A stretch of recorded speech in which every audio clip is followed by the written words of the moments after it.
All right. Well, happy Thursday, everyone. As usual, this is our space to offer some food for thought. And most importantly, first and foremost, I hope you're doing well and staying well. These times are increasingly requiring a lot of us. And so something that I am really, really excited about is this opportunity to bring another voice to the table in our Thursday Food for Thought. Something that I have been in conversation about for a minute now, and just kind of this is what I dreamed of when I thought about this space. So I'm really thankful and excited and honored to get to introduce Malaika Salaam to the Thursday Food for Thought series.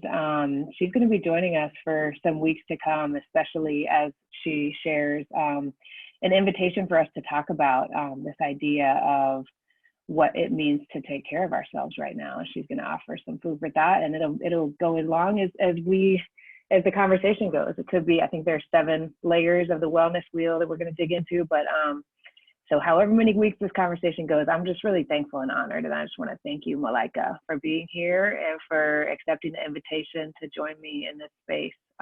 It means a lot to me to have you here.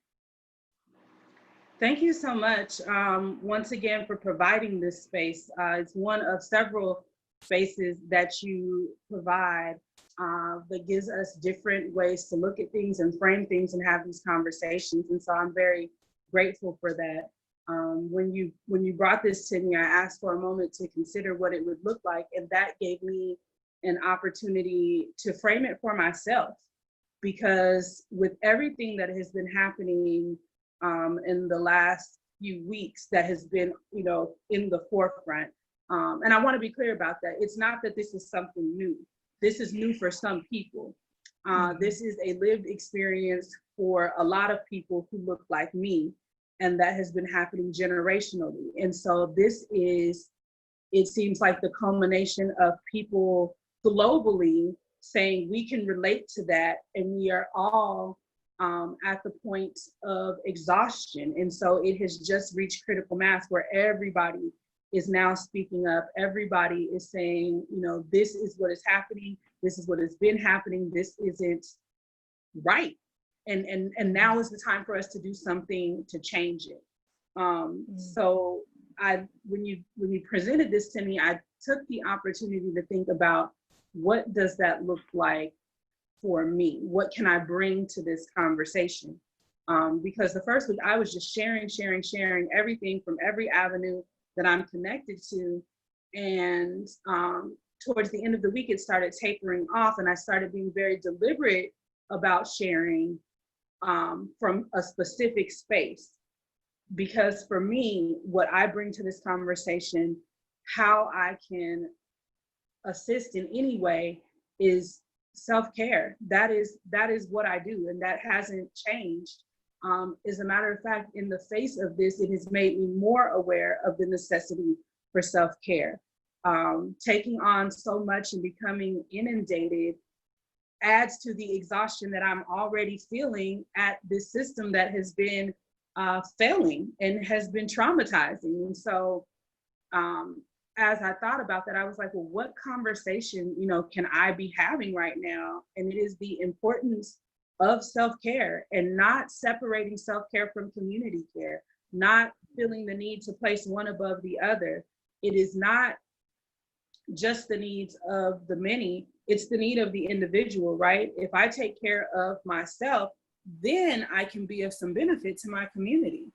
But if I am worn out and exhausted taking care of the community, and I'm running on fumes and I'm overwhelmed, there's only so much I can continue to put out.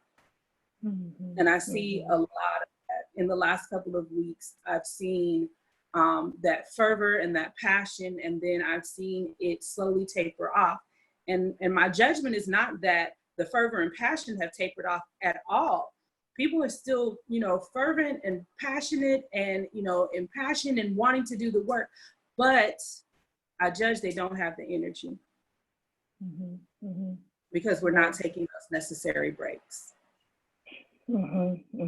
Yeah, I think that's right. I think I'm just so thankful that, this So we met a couple years ago, and this conversation was important to you then. It's been important to you. It's always been an important conversation. And Spark has been around for 4 years with the intent to lift up and elevate voices and create space for people to spark connections across all differences, right? And I think it's interesting how, you know, almost, I guess it's been over 2 months in the Spark pop-ups on Fridays, how the theme of self-care has come up, and you and your wife have been there and have offered perspective. You in particular have offered such wisdom on really unpacking and demystifying this idea of self-care and really making it tangible. And so I'm hoping that our food for thought this week can be, yeah, just about what does it mean, you know, something that I'm really conscious of. And I talked about this last week, and I'm going to keep talking about it. And I've been writing about it for years. It's this notion of two things being true at the same time, and something that I am actively working on and doing on a regular basis is unpacking how white supremacy is tangled up in some of our notions of self-care and community care, and what it means to really actively decenter whiteness, right?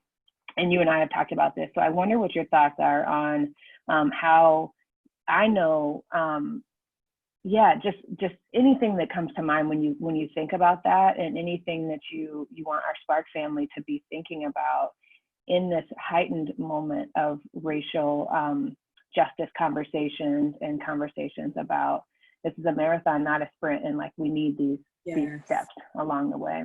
I'd be curious to hear your thoughts. So, and that keeps coming up. I keep hearing that this is a marathon and not a sprint, and the importance of that. My father, who is 80 years old, is a marathon runner. I'm lucky if I can run a mile. I've always been a sprinter. I've never been long distance. We ran track. I was short distance. My dad has always been cross country, like long distance running. And what I know about that from him training is that there is a very specific regimen, right? It's not just getting to the end. It's very much about all of the things that you have to do to take care of yourself to make it to the end.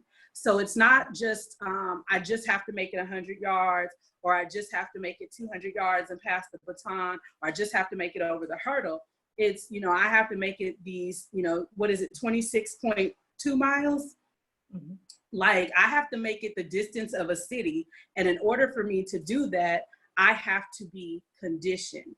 And so when I think about that, and I think about what longevity looks like, it is, you know, how are we conditioning ourselves? So one, the thought that comes up for me when I hear self-care is that people use it a lot, and they use it in ways to talk about these ideas that are not necessarily tangible. And when I hear it, I'm hearing it more often from people who look like me now, but I've been talking about self-care for years, and I've been in self-care communities and circles, and I am usually, if not the only person, one of a handful of people who look like me.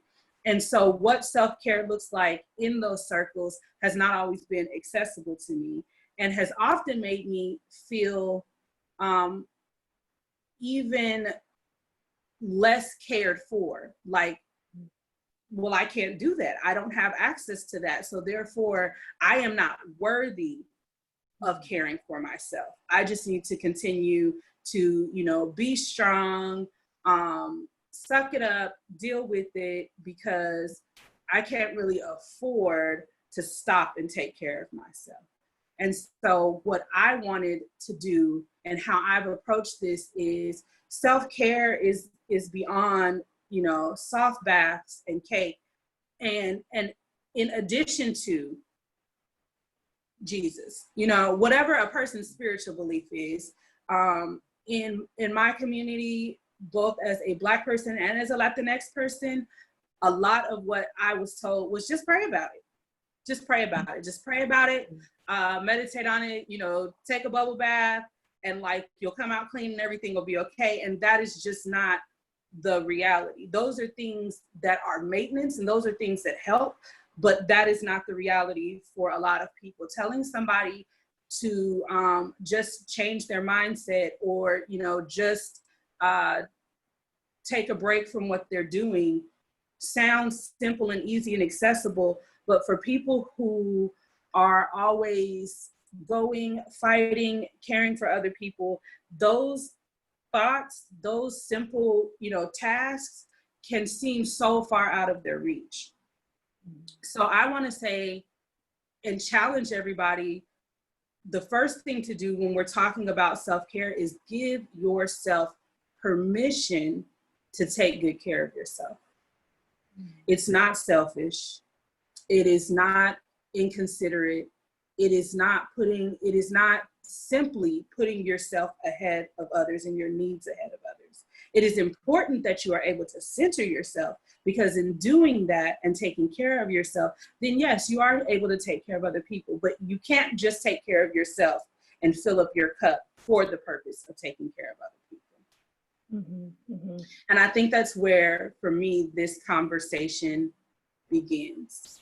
Because right now, I see so much of us trying to take care of our communities, local, national, global, take care of each other, provide spaces, be the shoulder to lean on, the shoulder to cry on, and not, and again, prioritizing those other communities and deprioritizing ourselves. And there needs to be a shift. There needs to be a shift in order for us to be able to sustain that for a long period of time. We've got to center our care on ourselves first.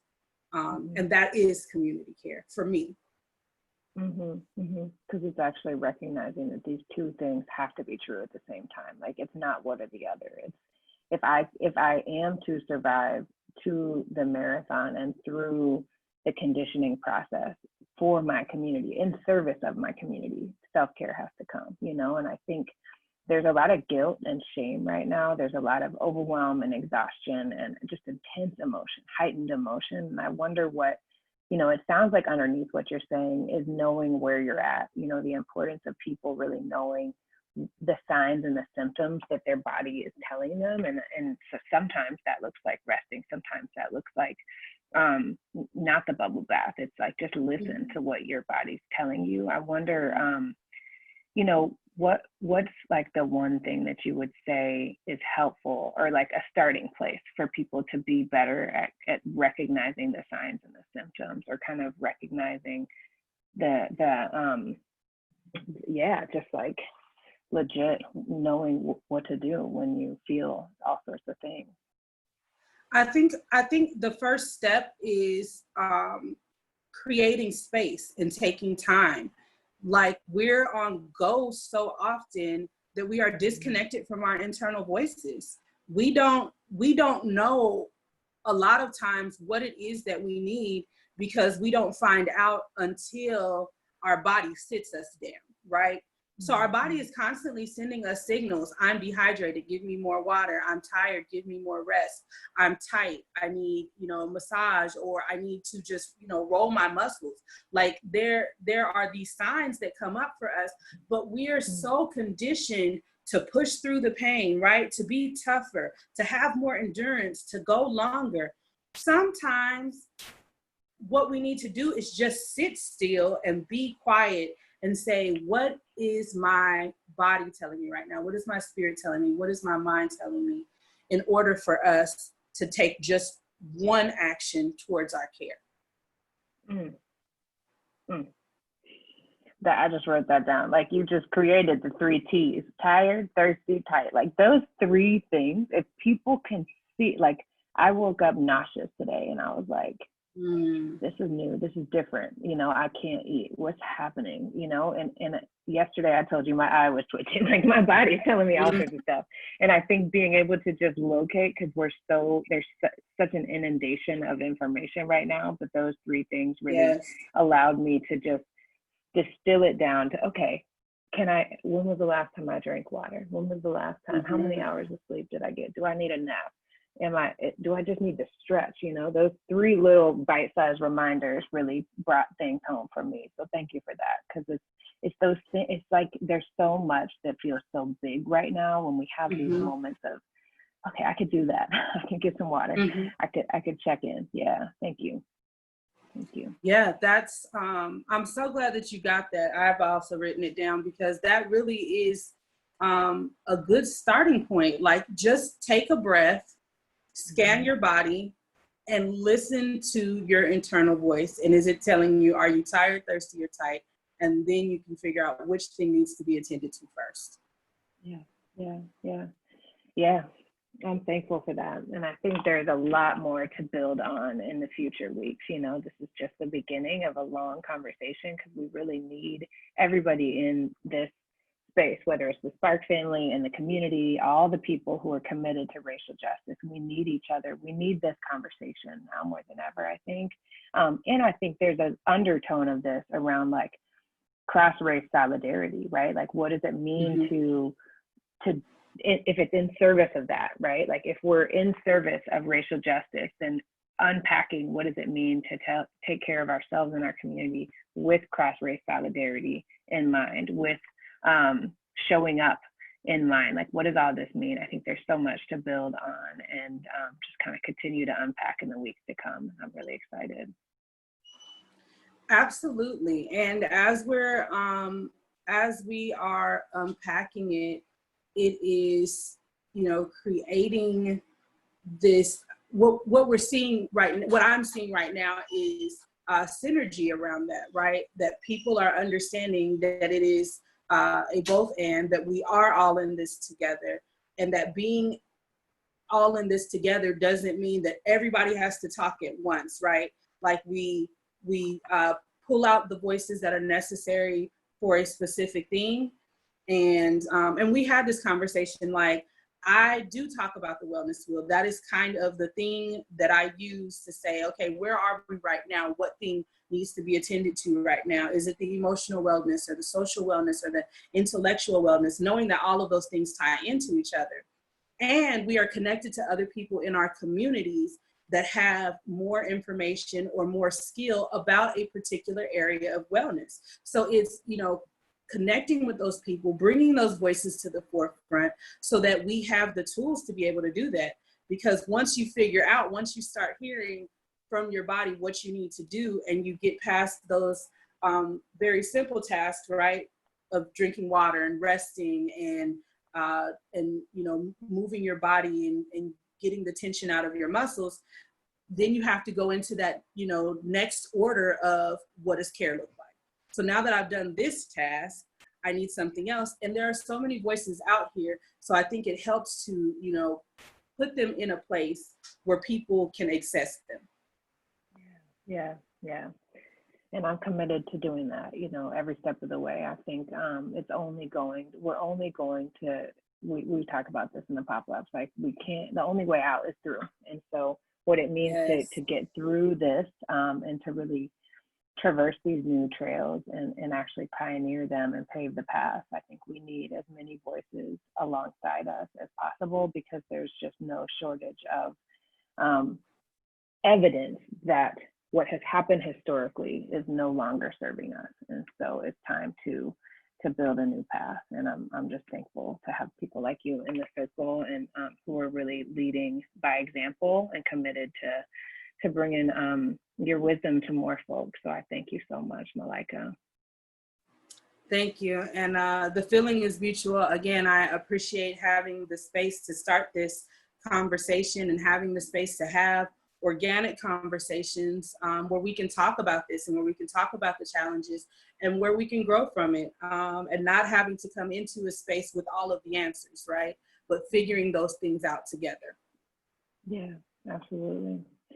That's what we do in the Spark family. We just learn in public and continue to just stay at the table, right? That's all we can do. I don't have anything figured out. I'll always be a work in progress. But then the more I have people like you by my side, I know I'm heading in the right direction. So thank you. And I look forward to next week.